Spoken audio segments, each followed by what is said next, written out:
Hi everyone, welcome back to my channel. Today I want to try something a little different. I am going to make a small interview conversation in English. So I create a character to talk with me about of the chapter 2 of the No.1 Ladies Detective Agency book. And the goal is simple, practicing my English. If my English is not perfect, that's okay because I'm learning. But maybe you are learning too. If you are fluent in English, let me know in the comments if you understand what I'm saying. I'll appreciate it. And subscribe in this channel.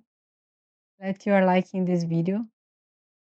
And let's begin the interview. Hello, everybody. My name is Daniel, and today I'm here to ask some questions about Chapter 2. Welcome, Daniel. Thank you. First of all, this chapter feels very different from Chapter 1, right? Yes, definitely. Chapter 2 is much deeper and more emotional. In this chapter, we learn about the life of Obed Ramotswe, Precious Ramotswe's father. And honestly, I think this chapter is not only about one man. It's also about memory, suffering, Africa, family, and the dignity. I noticed the chapter begins talking about memories. Why do you think that is important? Mhm. Because memories shapes who we are. There's a beautiful part where he says that people never really forget things. Even small memories stay inside us. I think the author wanted to show that the ordinary people also have important stories. Sometimes history talks only about famous people, but this chapter reminds us that normal people live the difficult and meaningful lives too. What did you think about his childhood in Botswana? Mhm, mhm. I found it very interesting. The descriptions feel calm and nostalgic. He talks about trains, villages, dust roads, nature, and the Kalahari. It feels like a completely different world from modern life. And something I really like it is show how connected he feels to his country. He truly loves Botswana. The mines were a huge part of the chapter. What did you feel while reading those parts? Honestly, sadness. The mine is sound terrifying. The workers lived in dangerous conditions, surrounded by dust, violence, fear, and racism. One sentence that stayed in my mind was, "The mines eat men." I think that the sentence explained everything. Even after leaving the mines, many workers continue suffering because of disease and trauma. Did the chapter also talk about racism? Yes, a lot.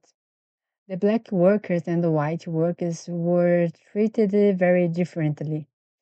The white miners had power, and the many black workers suffered violence and the injustice.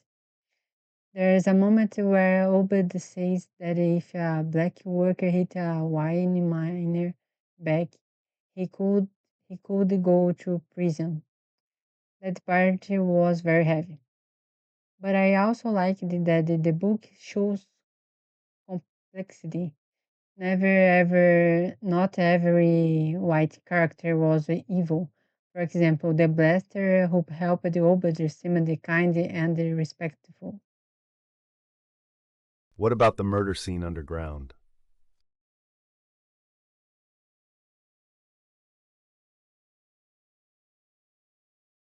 Yes, that moment completely changed the atmosphere of the chapter. When nobody sees man throwing another man into the dark underground gallery, it becomes almost like a thriller for a moment. And imagine how terrifying that situation was. He knew that if they discovered him, he would probably die too. That scene also shows how dangerous and hopeless the miners were. I think one of the most emotional moments was when he returned to Botswana.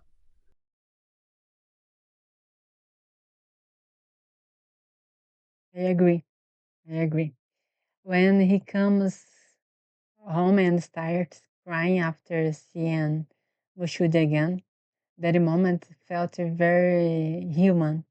It's like he finally escaped a prison, and then he sees his wife and his daughter for the first time, and the daughter is Precious Ramotswe. That part was beautiful.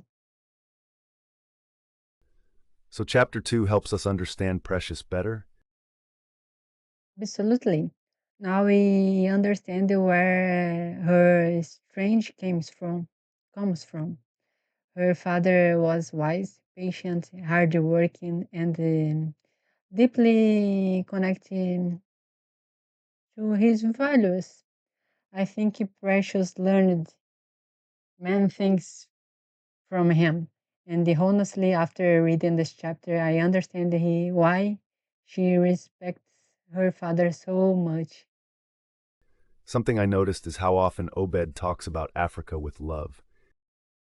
Yes, and I loved that. He talks about Africa almost like it's a living being. There's a part where he says, Africa is mother and my father. That line was very powerful to me, and he speaks about the land, the sky, the colors, the distance, almost poetically. Did this chapter make you reflect on your own life? Yes, actually. It made me think about how easy it is forget the sacrifice of other generations. Maybe many people work extremely hard so their children could have better lives. And sometimes we complain about small problems while previous generations survive the things much harder than we can imagine. And how was your English experience reading this chapter? Difficult? Yes, some parts were difficult. There were many historical words, mining vocabulary, and the descriptions. Sometimes I had to stop, translate words, reread sentence, and search meanings. I don't know how this means. So, but I think this actually the best way to learn because instead of memorizing random vocabulary, I'm learning words inside the emotions and the stories. What was your favorite part of chapter 2? I think my favorite part was when Obed talks about home. The idea that if every person carries a map in the heart of their own country, that was beautiful. I think everybody understands that feeling somehow. So, final opinion about chapter 2. I think chapter 2 transformed the story into something much deeper than a detective novel. Now the book feels more emotional, philosoph- philosophical, and human. It talks about the history, suffering, identity, memory, family, and the belonging. And honestly, I love it. All right, everyone. Thank you so much for listening to this little English interview experiment. I hope you enjoy it. And if you are learning English, remember you don't need perfect English to start speaking.